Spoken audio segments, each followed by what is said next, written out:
नमस्कार दोस्तों, आप सभी का एक बार फिर से स्वागत है हमारे चैनल प्रभात कहानी में। आज मैं आपको अमावस्या और पूर्णिमा दो बहनों की कथा सुनाने जा रही हूँ। दर्शकों, किसी समृद्ध राज्य में राजा धर्मपाल और रानी लीलावती राज्य किया करते थे। उनके दो पुत्र थे जिनका नाम वीरेंद्र और शौर्य था तथा उनकी दो पुत्रियां भी थी। एक बेटी का नाम अमावस्या तो दूसरी का नाम पूर्णिमा था। पूर्णिमा का मुख चंद्रमा के समान था। वह सुबह से संध्या तक मंदिर में भगवान शिव की आराधना करती थी, गरीबों को भोजन देती, तुलसी को जल चढ़ाती, अपने माता पिता की सेवा करती थी।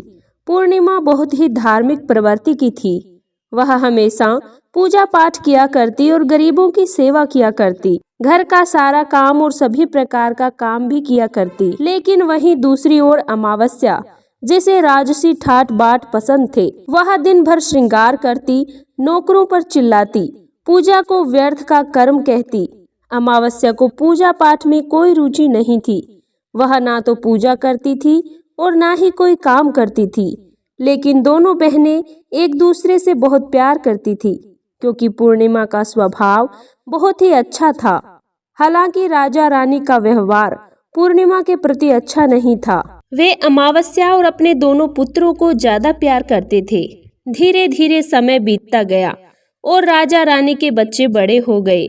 फिर एक दिन की बात है, राजा ने अपने बेटों का विवाह कर दिया और अब बेटियों की शादी की बारी आई। तब सभी ने राजा से कहा कि अब इनका विवाह कर दीजिए। राजा ने कहा, हाँ, विवाह तो करना ही है। तब रानी ने राजा से कहा, महाराज, पूर्णिमा तो साधारण ब्राह्मण के योग्य है, इसे किसी गरीब घर के ब्याह दो।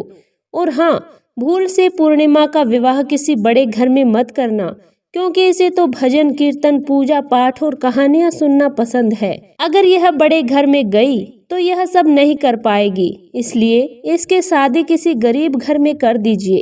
तब राजा ने कहा, ठीक है।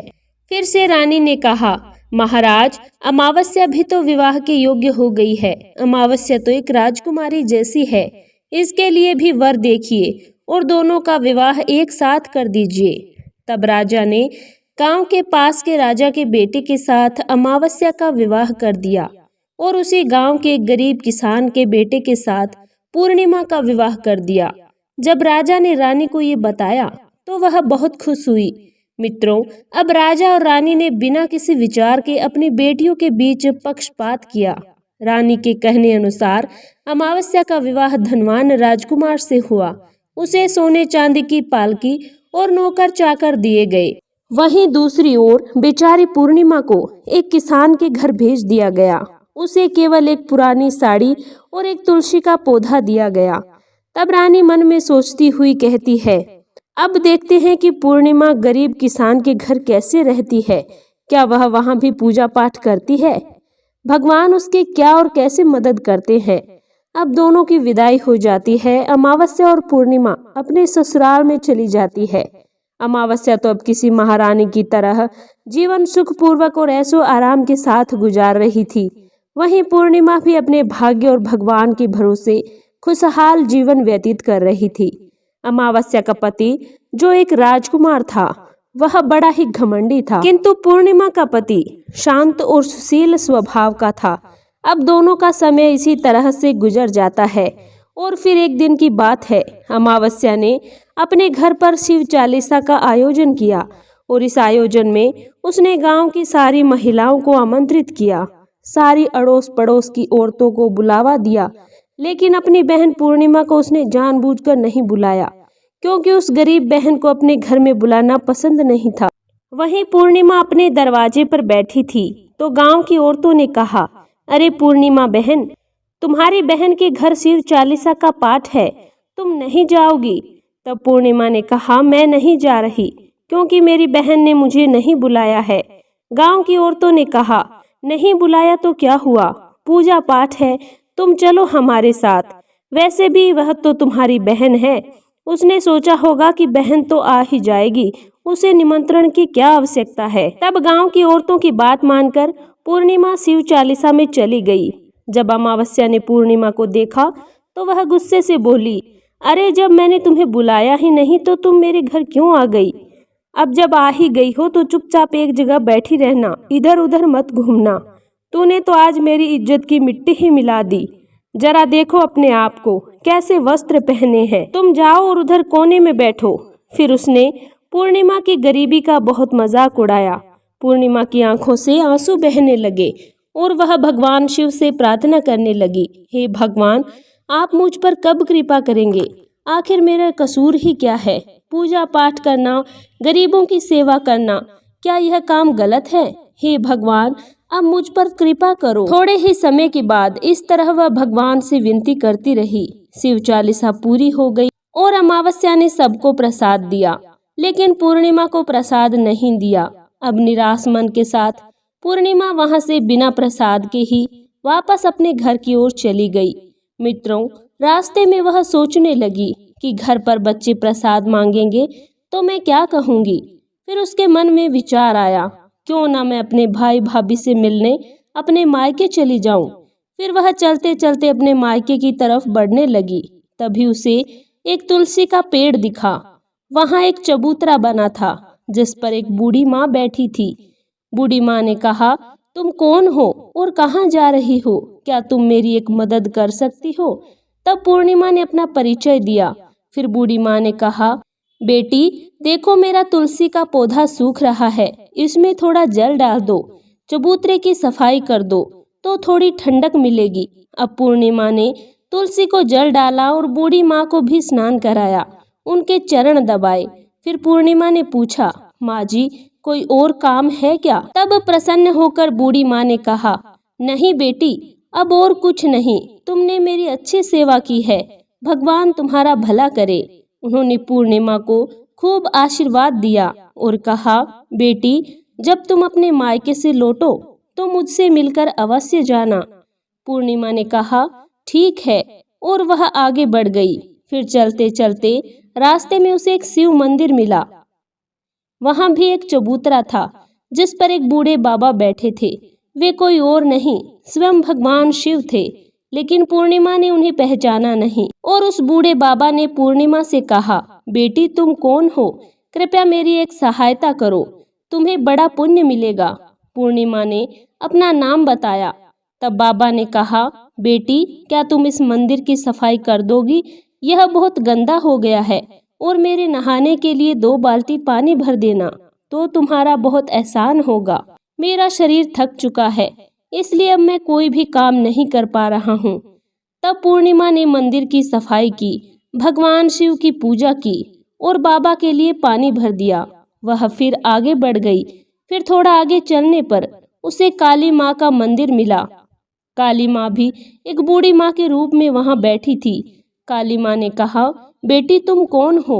क्या तुम मेरी एक सहायता कर सकती हो? तब प्रसन्नता से पूर्णिमा ने अपना नाम बताया। बूढ़ी माँ ने कहा, बेटी यहाँ सब लोग पूजा पाठ करके चले जाते हैं, लेकिन कोई मंदिर साफ नहीं करता। देखो मंदिर कितना गंदा हो गया है, जरा इसकी सफाई कर दो। अब पूर्णिमा ने मंदिर की सफाई की, माँ का श्रृंगार किया और पूजा के बाद बूढ़ी माँ को स्नान कराया और उनके पैर दबाए। फिर उस माँ काली के रूप के भेष में बैठी बूढ़ी माँ का आशीर्वाद लिया और आगे बढ़ गई। आगे चलने पर थोड़ी ही दूरी पर उसे एक नदी मिली। वहां भी एक बूढ़ी माँ बैठी थी। वो कोई और नहीं बल्कि स्वयं गंगा मैया थी। उन्होंने पूछा, बेटी तुम कौन हो? कृपया मेरी सहायता करो। तब पूर्णिमा ने अपना नाम बताया। गंगा मैया ने कहा, बेटी क्या तुम मेरी थोड़ी सेवा करोगी? पूर्णिमा ने गंगा मैया की सेवा की और आशीर्वाद लेकर आगे बढ़ गई। अंत में वह अपने मायके पहुंच गई। जब उसकी भाभियों ने उसे देखा तो वह बहुत खुश हुई। उन्होंने पूर्णिमा का स्वागत किया और कहा, वाह क्या बात है, आप बड़े दिनों के बाद आई हो। पूर्णिमा ने कहा, हाँ भाभी, आज मन हुआ तो सभी को मिलने चली आई। तब भाभियों के साथ मिलकर पूर्णिमा ने अपने मायके के सारे काम किए। सभी ने उन्हें खुशी खुशी भोजन दिया और रात को अलग अलग विषयों पर बातें हुई। अगली सुबह वह जाने को तैयार हुई तो भाभी ने उसे एक लाल साड़ी दी और कहा कि इसे पहन लो और जल्दी जल्दी आया करो, बहुत दिनों बाद आई हो। तभी पूर्णिमा ने लाल साड़ी पहनी और 16 श्रृंगार किया एक भाभीयों ने थैला भरकर उसे सामान दिया। उसे लेकर पूर्णिमा घर से निकल गई। चलते चलते रास्ते में वही नदी मिली जहाँ गंगा मैया बैठी थी। उन्होंने कहा, बेटी, मायके से क्या लाई हो? पूर्णिमा ने थैला दिखाया और कहा, माँ जी, मेरी भाभीयों ने कुछ सामान दिया है। तब गंगा माँ ने एक थैला निकाला और उसे पूर्णिमा के हाथ में देते हुए कहा, यह लो एक छोटी सी भेंट। पूर्णिमा ने कहा, माता, यह तो बहुत भारी है, मैं इसे कहाँ रखूंगी? बूढ़ी माँ ने कहा कि इसे रास्ते में मत खोलना, घर जाकर ही खोलना। तब पूर्णिमा ने कहा, ठीक है, और वह आगे बढ़ गई। फिर थोड़ी ही देर बाद वहीं काली माँ का मंदिर मिला। वहाँ भी बूढ़ी माँ ने पूर्णिमा को एक थैला दिया। अब उसके पास 3 थैले हो गए। फिर आगे बढ़ने पर वही शिव मंदिर मिला जहाँ भगवान शिव ने उसे एक और थैला दिया। अब 4 थैले हो गए। चलते चलते वह तुलसी माँ मिली और उन्होंने भी उसे एक थैला दिया। अब उसके पास 5 थैले थे, तो उसने सभी थैले खोले। पहले थैले में खाने पीने की चीज और कपड़े थे, दूसरे थैले में सोने चांदी के आभूषण थे और तीसरे थैले में धन संपत्ति थी। चौथे थैले में अनाज भरा हुआ था और 5वें में महंगे वस्त्र थे। अब पूर्णिमा के घर किसी चीज की कमी नहीं थी। वह खुशी खुशी रहने लगी। और फिर एक दिन पूर्णिमा ने सोचा, क्यों ना मैं शिव चालीसा का आयोजन करवाऊं, और उसने शिव चालीसा रखी, सभी को बुलाया और वह न्योता देने के लिए अपनी बहन अमावस्या के घर गई। और फिर जब अमावस्या अपनी बहन के घर आई तो उसने पूर्णिमा के घर धन दौलत देखकर आश्चर्यचकित रह गई।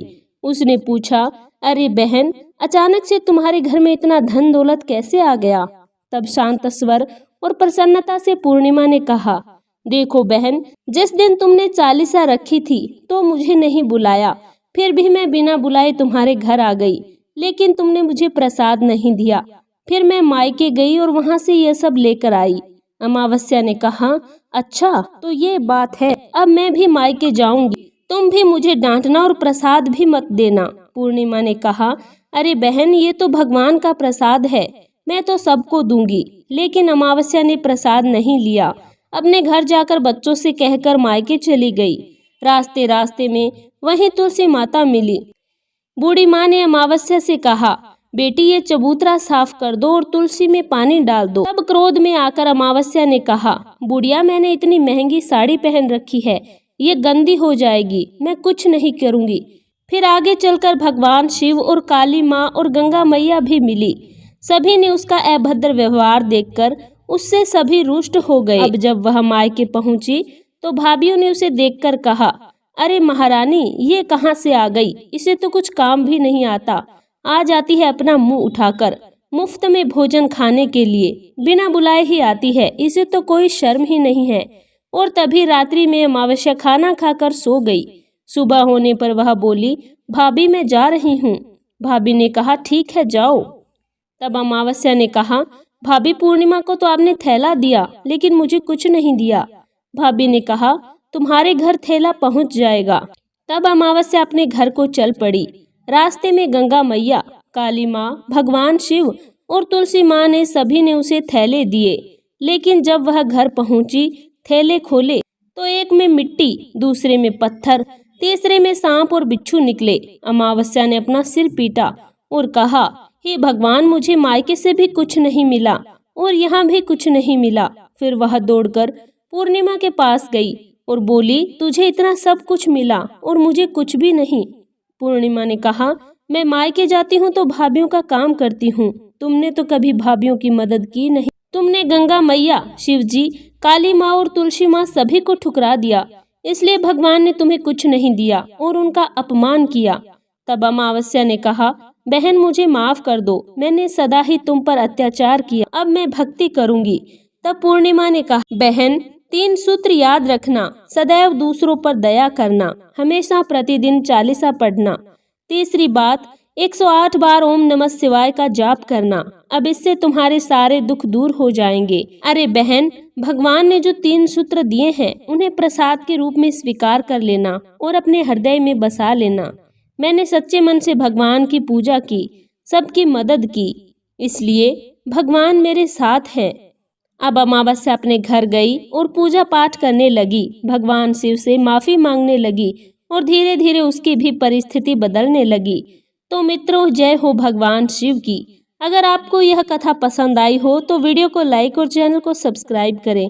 सच्ची श्रद्धा से कमेंट में ओम नमः शिवाय जरूर लिखें।